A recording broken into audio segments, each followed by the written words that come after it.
Hello, this is Bryce on the floor coming at you with another tennis improvement video. Today we're going to show you why Carlos Alcaraz's forehand gave him the edge over Jannik Sinner in the legendary Roland Garros final.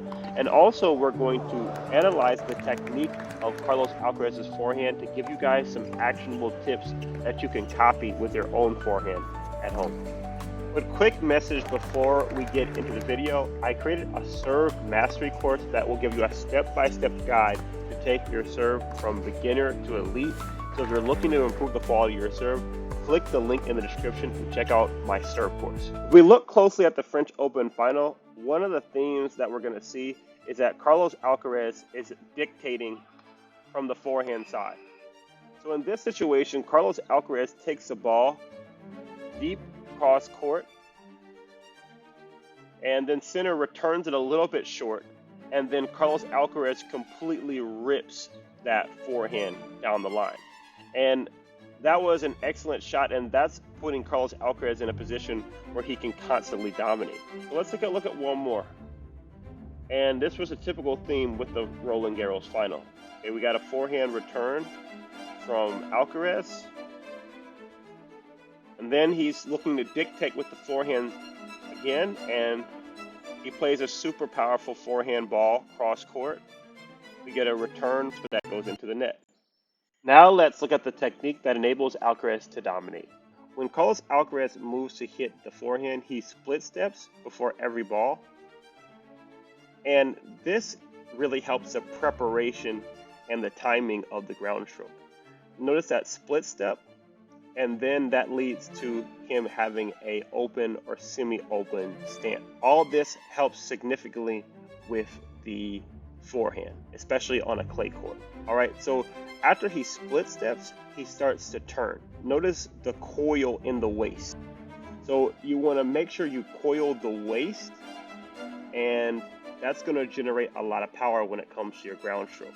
And then the next thing I want you guys to focus on is how Carlos Alcaraz starts to get the racket high. The optimal position for power and topspin is taking the racket what we call high, low, high. And curling the racket's throat initially and setting the racket up high is going to help Carlos Alcaraz put the racket in the optimal swing path. So notice how he's starting high, and then he's going to go high, low, high, and hit the racket in a path of a C, just like that. So notice how he goes high, low, high when he hits the ball. And this is going to help Carlos Alcaraz hit a lot of power and topspin. I also want you to pay close attention to how Carlos Alcaraz contacts the ball. When he's contacting the ball here, the racket face is flat.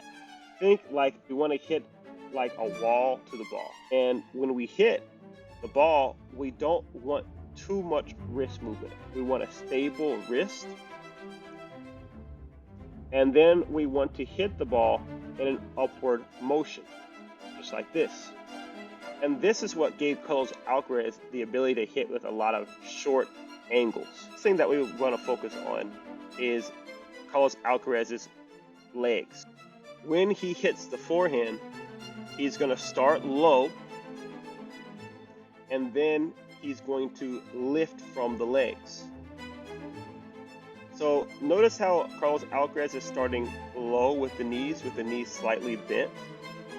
And then notice as he moves into making contact with the ball, he lifts.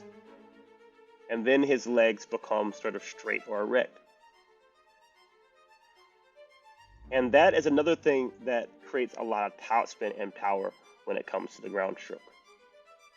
So implement all these tips and you're going to have an edge out there on the tennis court, just like Roland Garros champion Carlos Alcaraz. If you got value from this video, consider checking out my Serve Mastery course where you can learn how to serve step by step. And also like, comment, subscribe, and great luck out there on the tennis court.